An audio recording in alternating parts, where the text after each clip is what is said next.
y'all, welcome and welcome back to my channel. It's me, Kia Simone. We got a lot to get into. First of all, I just want to say thank you for y'all being so receptive to me opening up. And y'all know I think I'm a gangster, so I don't be crying and stuff like that. I mean, not by myself I might, but not in front of people. So thank y'all so much for being so receptive and open and understanding to me sharing part of my story. Lately, I've been inclined that I need to share my story more, that I need to tell people more of my backstory.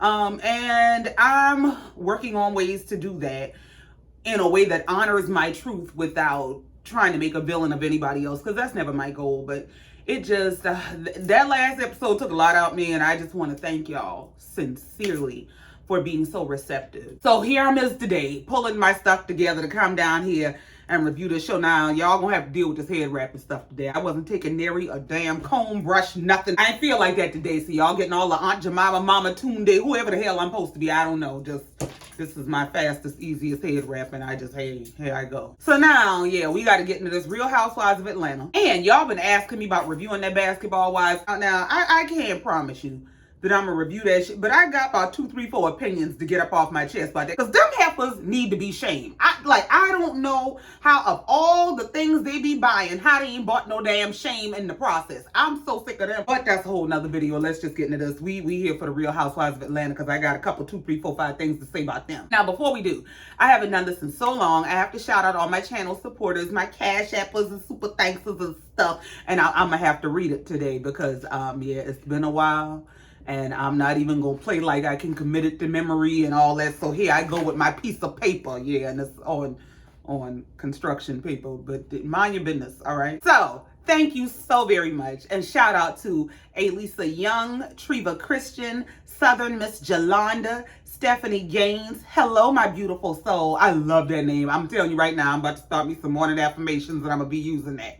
Yvette Greer, I am Quintonio, That Boy Chan, Granny the Great, Tech Mama, Latoya Randolph, Miss K and J, Monique King, Isaac, who this is? Sorry, Lisa H, girls, and Mari Stanley. Thank y'all. And on Cash App, shout out to Dina P, Deborah C, and Karen D. Thank y'all. Now the episode opens up on a light note as Angela and her husband Charles going out to lunch.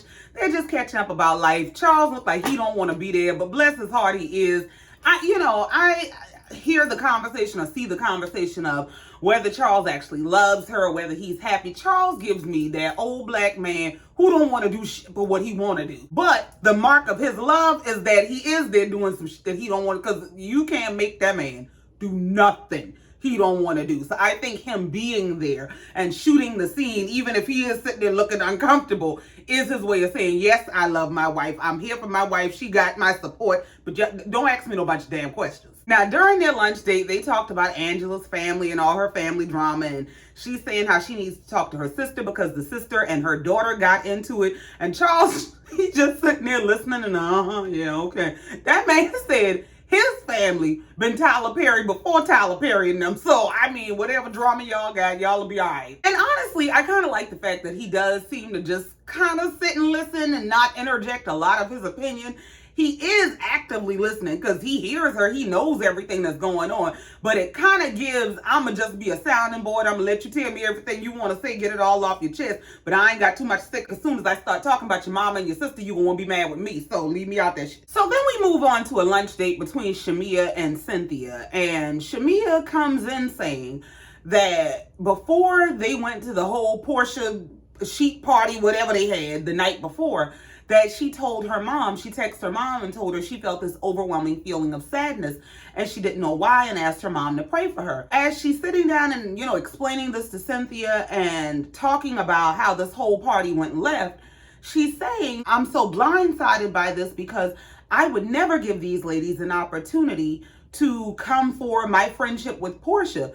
But I'm trying to understand that because didn't this all happen as a result of her having conversations with the ladies about her friendship with Porsha? Shamea went on to say that she didn't appreciate the fact that Porsha was asking her questions or questioning her about the friendship or the issues in the friendship in front of these ladies as though these ladies are some jury of peers. She felt like they should have had the conversation in private. But I mean, if you're going around having the conversation with everybody else and you're having those conversations in private, and then they're having conversations in private with her, at what point do you address it? And it would be one thing if Shamea maybe talked to the camera and had never talked to any of the other ladies about it, and then it's like, oh my God, why are the ladies bringing this up?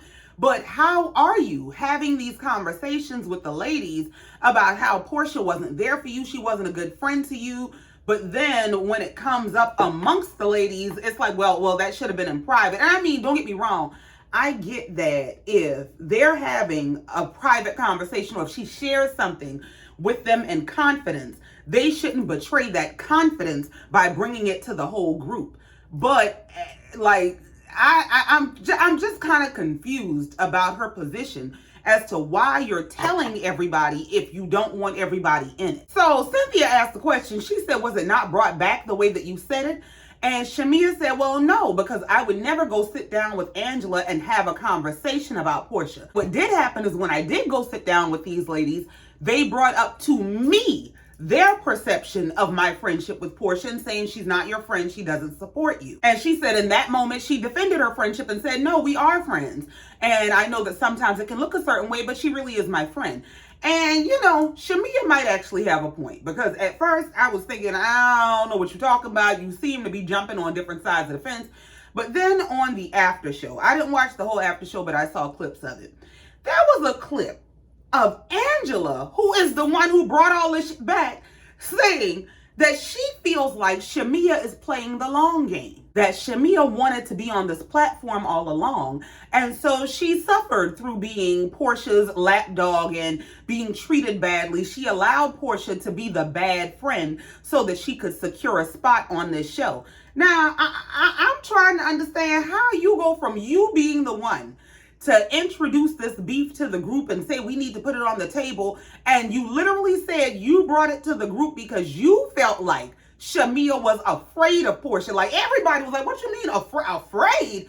You said that Shamea was afraid of Porsha and she needed to get this out. Now you think she's being manipulative, like she's been playing a game all this time? Well, first of all, I don't quite agree with that, because Porsha has not been Shamea's only access to this platform. When Shamea was getting married and Porsha was bailing on all her events, Candy was throwing events for her on this show, and Porsha just wouldn't show up. So I don't know that Shamea is playing the long game. It's given that Angela is playing the long game. Low-key, you gonna pit them against each other, especially since Porsha called herself playing with your man name. You want to keep throwing my man name out there and think you will pit me and my husband against each other. I got something for your ass. Now, on the contrary, I don't think that Shamea is this weakling, and we gonna see her stand up for herself later in the episode to a degree.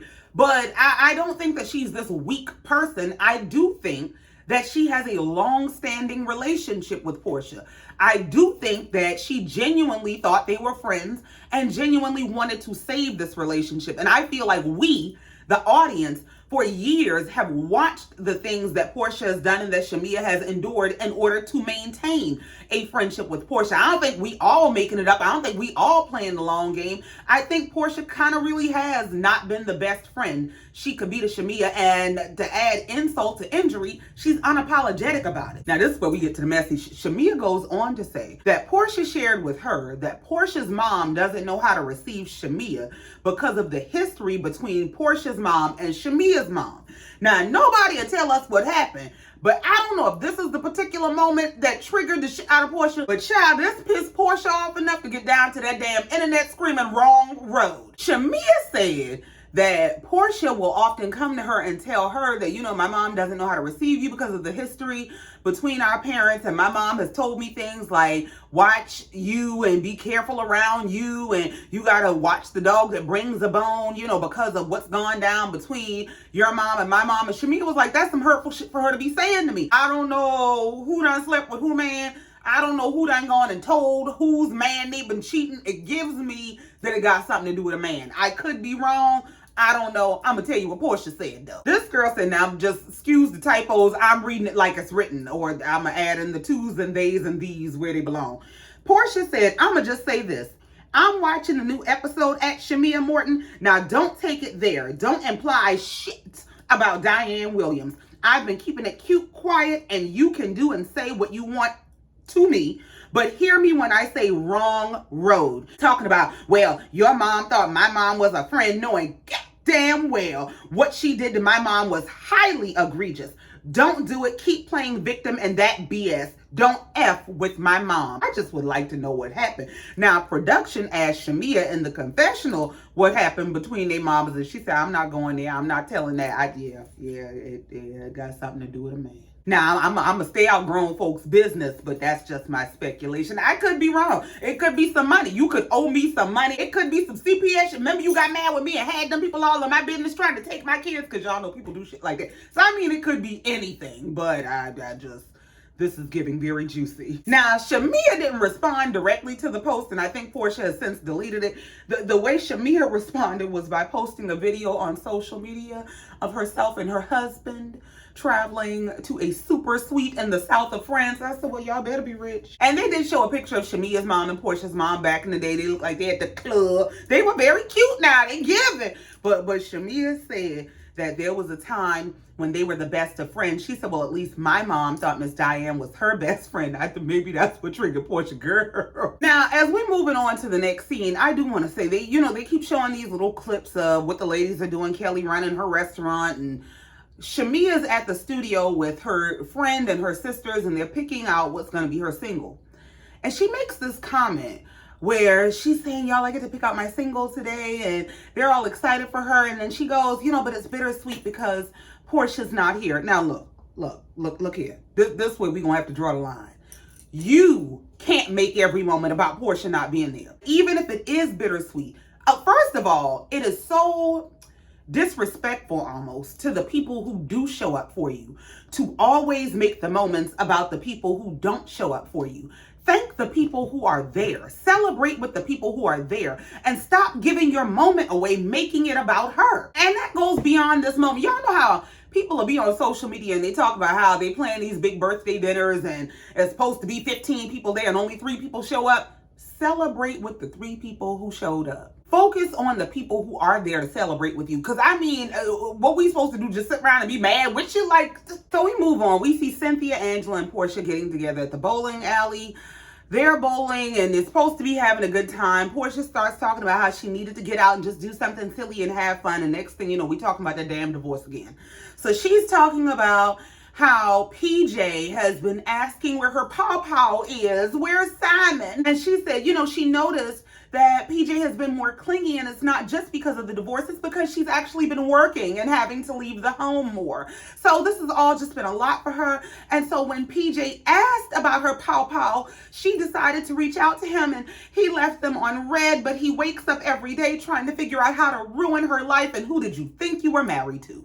If he did it to her, he will do it to you. Y'all got to, I'm sorry, the Portias of the world. Y'all got to let go of the mentality that you got something the next woman don't, and you can get out of a man what the next woman won't. It don't work like that. A man is who he is, who he is, who he is. That man is who he is, and he gonna be who he gonna be. He just gonna show you the different versions of how he can be on you. You just new territory, that's all. That's why you hear so many first wives, ex-girlfriends say, girl, she ain't got nothing but my old problem. Because the man don't change. Very rarely does a man change? Unless the finger of God doesn't come down and touch him. The men don't change like that. So when he's done all he can do to this one and he sees a new sparkly toy to tear up, he coming over there with all his bullshit. And she crying and carrying on about, we had a real family and I don't want it to look like I'm trying to replace everybody. Like, you would think Dennis is not in the child's life.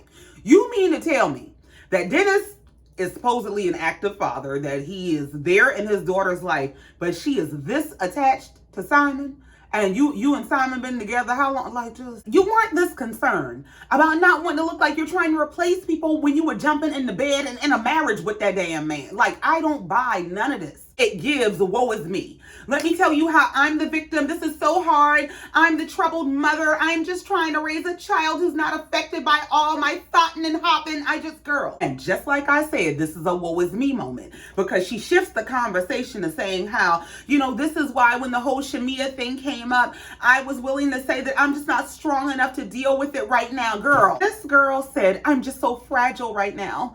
And then she goes on to say how she wanted her whole pampered, whatever, that sheet event to be the celebration of us as women, as a group and individually. But I just don't understand why the narrative is being painted that I'm this bad friend and, she's just loyal to me to a fault. Well, because the record reflects that you're a bad friend. They actually have episodes of TV shows proving that you're a bad friend. Like, girl, of you making up excuses to not show up to her wedding, of Candy having to throw that girl an event when Candy hasn't known her nearly as long as you, but Candy was showing up as a better friend. Like, I ain't got time. She's saying something about, I try to be the best Porsha that I can be, but right now going through a divorce, am I the best friend or the kind of friend that my friends need? Maybe not, but what has been your excuse all along?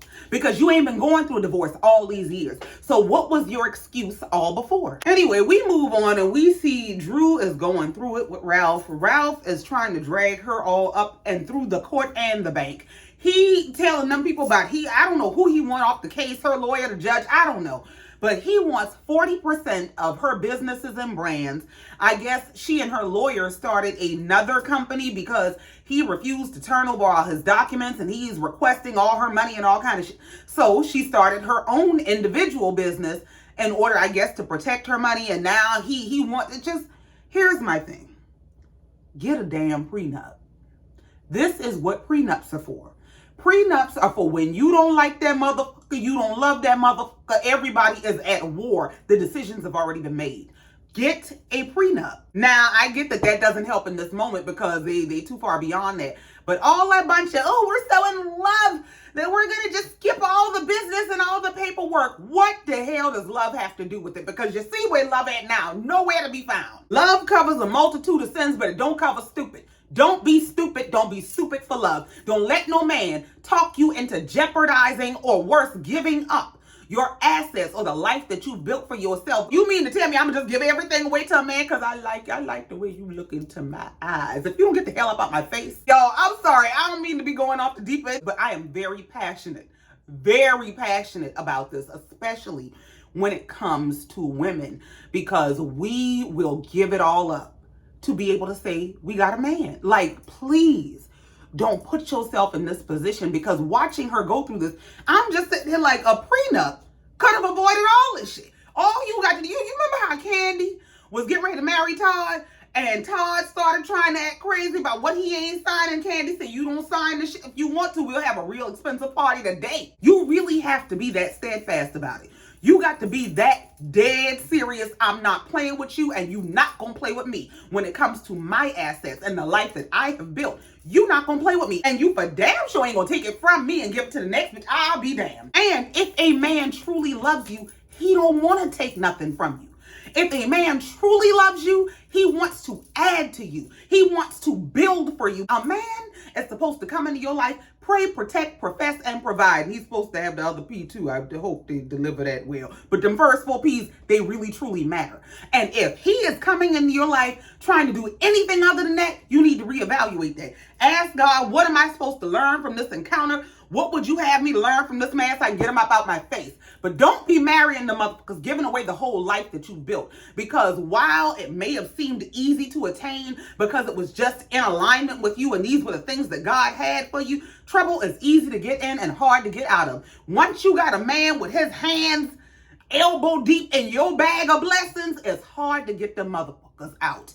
Be secure enough and who you are as a woman to not need to give up everything you have or have built as a woman to have a man. Child, and then Drew goes on to say that she doesn't even know the details of all of Ralph's finances. They have separate accounts. All she knows is he makes good money, supposedly, I guess, more money than her, but he knows all of the details of everything that goes on with her. You don't think that's imbalanced?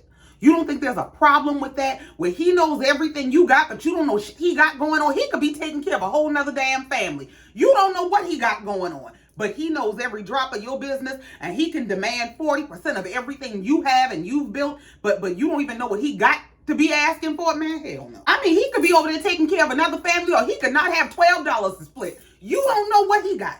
He might be out here trying to drain you because he don't have shit. Because he has been taking care of hoes and whatever else he been doing, and he ain't got $12 to rub together. Like, child, I just, please get a prenup. Drew is saying, I don't understand why he would want to drain me dry for control. Ralph is the kind of man who wants control, even if that means the complete destruction of you. As long as you are not successful without me, even if you were successful before me, you won't be successful beyond me. He's a destroyer. That's an evil man. Like, something about Ralph has always rubbed me the wrong way. And a man who will try to take anything from a woman, that, like, I'm sorry, I believe them as demons. He's a demon. You have children with this woman, but you still make it your primary goal. You make it your top priority to destroy her and take from her everything that she's built. Like, you want to destroy her and maybe even your children too. That's evil ass man. Then she goes on to say how Ralph had, I guess, reprogrammed their entire security system, changed the codes and all kind of so she couldn't get in the house. He had to come in the house whenever he came home, go through the damn basement and come up like the damn Ninja Turtle his ass is and let her in the house. When I tell you, I'd have been at the damn courthouse with the janitors waiting on them to unlock the damn door. Child, moving on. They gonna stress me out. Just moving on. We move on to Angela's house, where she's having a meeting in a moment. She's hanging out with her mom. And it's so sad. Like, literally just before I sat down to record this, when I went to watch the clip of the after show, I saw that I think Angela's mom passed away. I extend my deepest condolences to her family. Like, it makes this scene all the more heartfelt. It was just, Lord, I am so sorry to hear that. So Angela sits down with her mom to talk, and they start talking about how her mom is getting new keys to her new home. And Angela was like, well, what about the home that I bought for y'all? Because she was saying how, it was always her dream and her goal to take care of her mom, how it's been an honor to take care of her mom. And, she bought this house to make sure that her mom always had a place to stay. And so when she asked her mom, what new keys, like, and what about the house I bought you? The mom said, well, yeah, I got a new place because I just want to be some version of self-sufficient. She said, I don't want to be worrying you. You have enough stuff on your plate, and I don't want to be another thing for you to worry about. And Angela is talking about how I think the home she bought for her mom is almost $500,000, like $490,000 or something like that. And, I don't know whether this has anything to do with it. I don't know all of their family dynamics, and we didn't get to see all the details. But it's just funny to me that a few episodes ago, we saw the meeting between Angela and her daughter. And her daughter is saying how, the whole family got into it about the daughter wanting to use some car. And the daughter is saying, well, my mom paid for this house, and my mom paid for this, and my mom paid for that. I'm not going to tell you that it's far-fetched that they would say, okay, well, I got something for that. We'll go get our own stuff. Because I don't, unless you've been in a position to have to need someone's help, sometimes it's hard for people to really realize how hard it is in the first place to accept help. But then once you accept someone's help and that help is weaponized against you or thrown in your face or used to make you feel bad, that is a bigger catalyst than anything to say, you know what, thank you for your help, but I don't need no help no more. Now, Angela goes on to say something like, after spending almost $500,000 on a house and her mom deciding to go get a new place, she feels like her efforts were in vain. And I just hope that Angela knows that she fulfilled her dream. She fulfilled her goal. You were there for your mom, and your mom knows that. And I think, and her mom, even in going to get another house and saying, I want to be self-reliant, her mom is saying, you have been there. You've been better than good. You have taken care of your mother. And, I hope that brings her some peace, that brings her some comfort to know that you were the best daughter that you could be while you had the chance. Now, in this moment, Angela did address an issue with her mom about the rift between Angela and her sister. And we saw a clip where Angela was addressing the issue between her daughter, her mom, and her sister, and was saying that her mom didn't speak up for her daughter when the sister got into it with her, and that reminded her of all the times that her mom wouldn't speak up for her. And she's saying that, you know, she and her sister don't talk, and her mom seems to be in the middle of them. And I will say this, and I don't want to sound like I'm coming down on her mother, especially if her mother has recently passed. You know, now ain't really the time to be rehashing family issues. And let me tell you what your mama did wrong. You know, don't go ahead. But I feel like a lot of the times when you see those kinds of rifts where the children can't get along, but everybody seems to be able to have a relationship with that parent, somewhere along the line, the parent is planting the seeds that are causing all of this division. Somewhere along the line, it has something to do with the parenting, even if it's just the parent treats one child this way, but they treat another child that way. And so they don't intentionally or directly pit them against each other and say, oh, your sister ain't, your brother ain't, but because you have one child who is not dumb, who is watching you treat another child or children better while you treat them worse, that is going to create an issue between the children. So somewhere along the line, there's something that roots back to that parent relationship and how that parent has reared the children. But Angela addressed with her mom that she doesn't feel like her mom ever really defends her. She said, now you did do it that one time with Charles, and apparently Charles has said something that pissed the mom off enough for her to curse him clean. I don't give a damn who he is. I don't care how much money you got. That buy is polling today, and I'm gonna curse your ass out. So she said she cursed him out. She ain't got no regret. She'll do it again. And so I guess that's the mom's way of saying that, you know, I do have your back, even if I don't always have it when I should or when you feel like I should.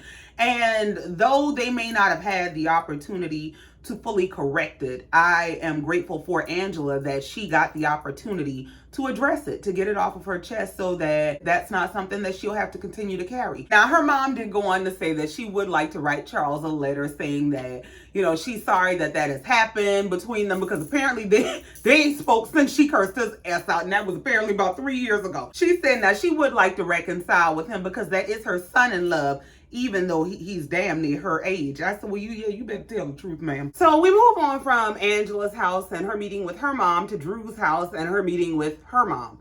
And they're talking about the divorce and everything that Drew is going through with the divorce, how Ralph is trying to get everything from her, get her lawyer taken off of the case. And she's saying how, Drew is saying how she just wants this to be over with, that she feels like they make better co-parents than they do partners, and she's just ready for it to all be done and move on. Well, her mom starts talking to her about how this whole divorce process is affecting the kids. And she's saying how her kids are not the same. And the mom says something along the lines of, you know, when I can't control a kid, then you know there's a problem. And these kids are out of control. And Drew breaks down crying. She's saying, you know, I didn't know that my kids were this affected. And she's like, yeah, when I tell you, mamas don't know when to damn stop sometimes. Because the mama, yeah, they out of control. Girl, Drew said, please just stop. She said, I didn't know that my kids weren't the same. She said, no, they're not the same.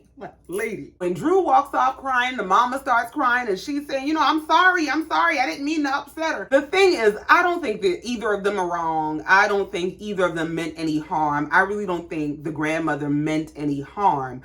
But I do think that part of the issue is not to say you shouldn't have some level of control over your children, because that's part of the problem. People ain't got no damn control when it comes to their kids. But when kids are going through something, because if it's traumatic to an adult, it is all the more traumatic to a child.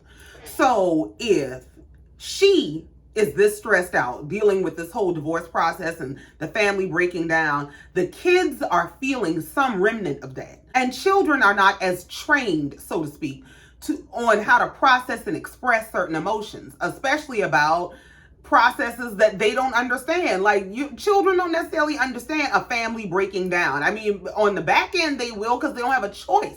It's their life. It's their life experience. But children may not be as equipped to deal with all of the emotions that come with all of the breakdown and the back and forth and the battle that goes with divorce. So I think in times like this, more than focusing on the ability to control them, you need to focus on the ability to connect to them. to understand how they're feeling and what they're dealing with in this process, because sometimes people treat children like they just accessories, like they just there. We'll deal with them on the back end. As long as they fed and they got a roof over their head and they can go to school and they have some semblance of a normal life, they'll be all right.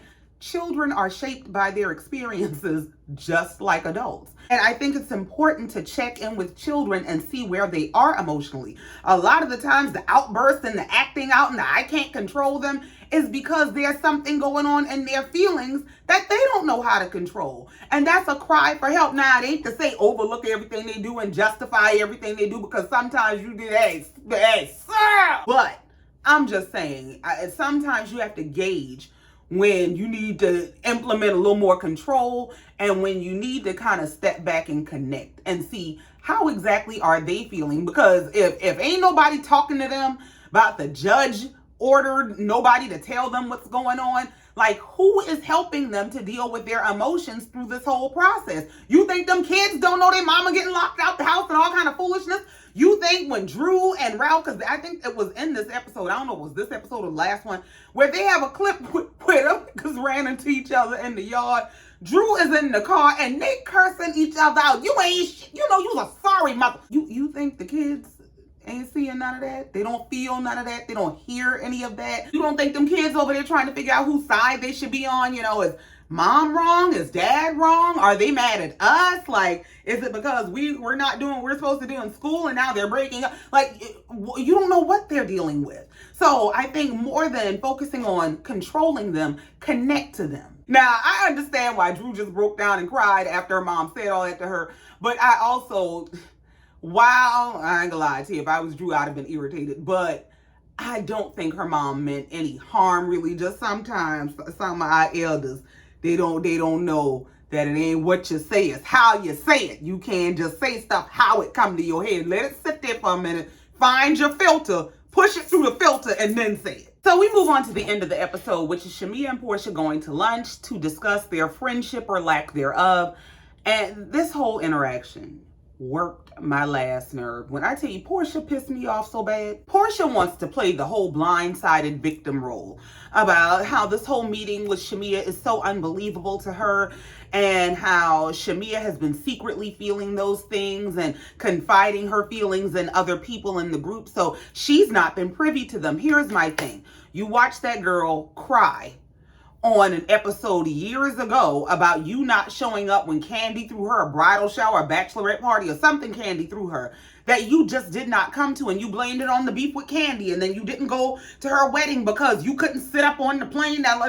All kinds of bullshit. Now, Shamea did start the conversation off by saying that she apologizes for maybe not being as open as she could or should have about her feelings over the years. She said, but there's a lot of things in their relationship that she masks because she handles their relationship, their friendship, with care. Now, my thing with that is you do have to at some point do what she's doing now, which is you can't go around and tell everybody else how you feel and not the person who's making you feel that way. Now, it's one thing if you try to tell that person and they're just not open to hearing how they make you feel, which is essentially what the hell this is. But you have to take accountability for never bringing it to their attention, because the truth is, some people are truly self-involved, but not in a malicious way. Everybody doesn't mean malice by their complete oblivion to anybody else and anybody else's existence. Sometimes people truly are just that self-absorbed. Now, I don't necessarily feel like that's the thing with Porsha. Porsha got some different shit going on, because to skip your best friend's wedding and then to sit in her face all these years later, and well, it just wasn't meant to be. That's something different. Shamea goes on to say, I would have preferred that it not come out in the group. I didn't need the group to tell me how to feel about what's going on between me and you. Well, if that's the case, why didn't you tell that to the group? Why in private conversations, when they brought it up to you about how they feel about what kind of friend Porsha has been to you, why didn't you say to them, well, I think that's between me and Porsha. I don't really have a lot of issues with her, and any issues that I do have with her, I would like to discuss with her directly and privately. Why wouldn't you shut it down with them? Because you had these conversations, these, woe is me, I'm sad, everything makes me sad conversations with them, and then you say stuff like, I didn't need it to be in the group. I didn't need the group to be part of the conversation, but you made the group a part of the conversation by entertaining the conversation with the group. So Porsha says, well, you had already discussed some of these things prior to me anyway, which is how it got back to me. And Shamea responds with, well, you know, the difference between you and I is that when you do things that bother me, like talk over my music, I don't always address it in the moment. Oh, well. Shamea said, even when you do little petty things like make posts on social media or talk over me when I'm talking, all of those things feel dismissive to me. And Porsha is just kind of sitting there looking around and blinking. As Shamea is going on, she's saying, you know, as we go forward, Porsha goes, Shamea said, am I boring you? Because girl, I'll be damned. Porsha said, no, I'm just taking a breath. This is a little bit uncomfortable. Shamea said, why is it uncomfortable for me to be expressing myself to you? She said, no, it's just an uncomfortable situation. So Shamea goes on to say, you know, I'm here to resolve and possibly salvage a friendship. And Porsha starts kind of laughing and rolling her eyes. She said, possibly, like we're on the edge like that. You want to possibly salvage our friendship? Shamea told her, well, it feels like you're being very dismissive to everything that I say. And Porsha said, well, what I'm trying to do is have a productive conversation because I don't want to argue with you. But you sigh when she's talking. She's going to ask her, Shamea, stop. As she's expressing herself, they get to the end of the conversation. She clanking silverware all over the table like, Porsha is, her whole game is to be the victim in the dynamic, to be the one who's so fragile and she's going through so much and she's being done so wrong by so many people that she can't be held accountable. Shamea said, I'm also trying to have a productive conversation, but look at how you're responding. She said, if I were doing nonverbal things like sighing when you talk and all kinds of things, how would you take it? Well, since Shamea on a roll, she went on to say, you know what also bothers me is when you come to me and say things like your mom told you not to trust me and the apple doesn't fall too far from the tree. How do you think that makes me feel? That's hurtful. Porsha said, well, it's not like I'm saying it. I said my mom said it. Girl, are you dumb? And child, while I've been watching this and trying to do this review and all that, I had to take me a little social media break and I went to scrolling and I saw a man, I think his name is Giorgio. I have to go back and look. But he said he heard from somebody down here on the YouTube House of Aaron that they had speculated, now this is straight gossip, I don't know what's true, that the issue was that back in the day, both Shamea's mom and Porsha's mom both owned daycares. And what had happened was Porsha's mom's daycare went into foreclosure. And I guess she had confided in Shamea's mom about that and how she couldn't afford to save it. She was just going to let it go into foreclosure and let whatever happen, happen. Well, when it went into foreclosure and then it went up for auction, Shamea's mom went down to the auction and got the place. So I guess if that's true, that's why Miss Diane is so mad at Shamea's mom, and that's what they thought was so egregious. Like, girl, child, you couldn't have told me it wasn't about a damn man. But if that's the whole issue between them and that's what got Porsha mama telling her about don't trust Shamea and the apple don't fall too far from the tree, you setting your daughter up for failure. Because what it is basically, and I'm not going to say she did bad business because I don't know what the circumstances were that put her in the position of not being able to maintain her business. But essentially, because you weren't in the position to maintain your business, but this woman was, I don't know, maybe she felt like Shamea's mom should have stepped in and helped her save the business for herself rather than coming in on the back end and picking it up at auction. But if you weren't going to save your own business, somebody was gonna get it. Did you just prefer that it not be her? Maybe Porsha's mom felt like Shamea's mom was plotting on and profiting from her downfall or her struggle or whatever. I don't know. And I mean, playing devil's advocate, I'm sure that it's hurtful on a lot of levels. Just to be in the position of losing your business, of having to lose it to foreclosure for whatever reason, I am sure that that is very, very hurtful. That is a very difficult position to be in. And I'm sure that maybe it felt like it added insult to injury to have this friend swoop in and pick up what you just lost. And now your loss is their gain. Maybe that's hard to watch. I'm very sure that it is. But to be upholding a generational beef, the question becomes, if this is true, like, did Porsha's mom go to Shamea's mom and say, can you help me save my business? And she said, no, I ain't got it, and then turned around and bought it from the auction? Like, is it something like that?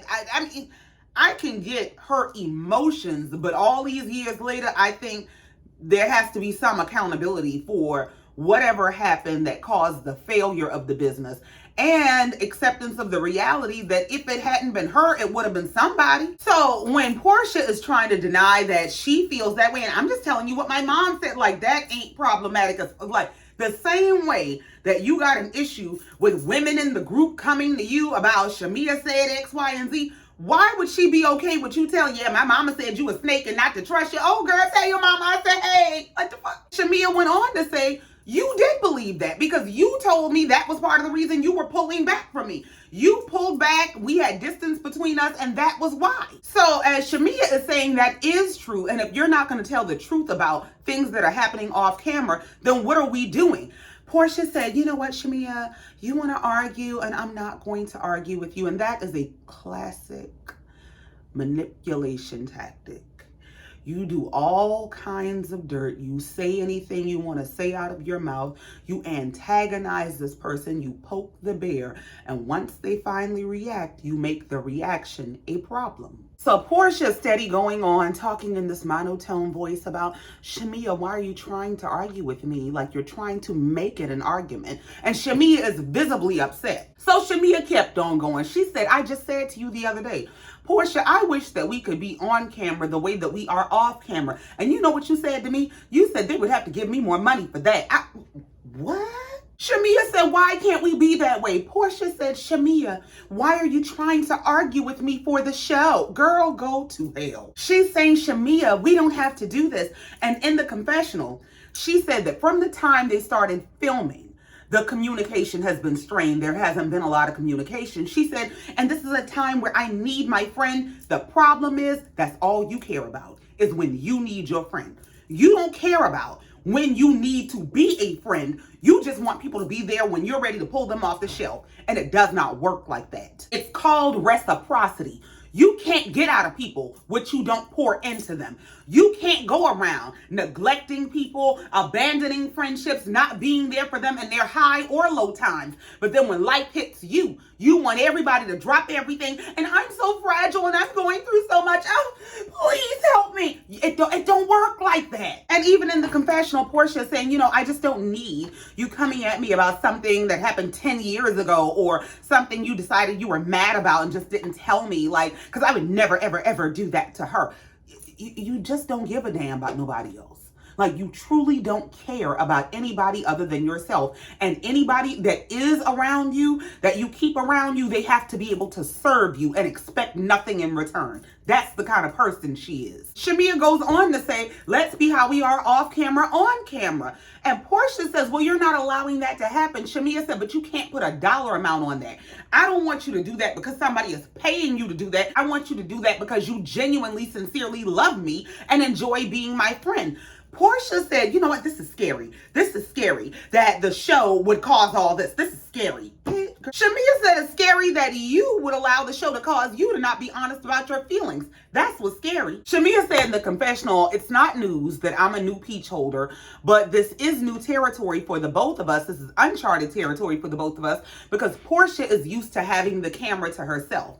And now that I'm here and we're sharing the spotlight, it doesn't feel good. So Shamea goes on to say, you know, the fact that you would minimize my feelings to being about the show is unfortunate because this is not about the show for me. As she says that, Porsha starts saying, Shamea, please, just please stop, just please. And she is trying to muster these tears that will not come out. Shamea said, I don't even know what I did wrong for you to be sitting here saying stop. I'm just trying to express myself. Porsha gets up and walks off and goes into the bathroom like she does on every damn episode. I can't. So Porsha goes into the bathroom and she's, you're okay, you're okay, you're okay. She comes out of the bathroom, sits down at the table and asks Shamea, so you want to get our food to go? Shamea said, okay, sure. Shamea said, you know, I really hate that you couldn't finish your food and we're leaving here without resolve because I really came for that.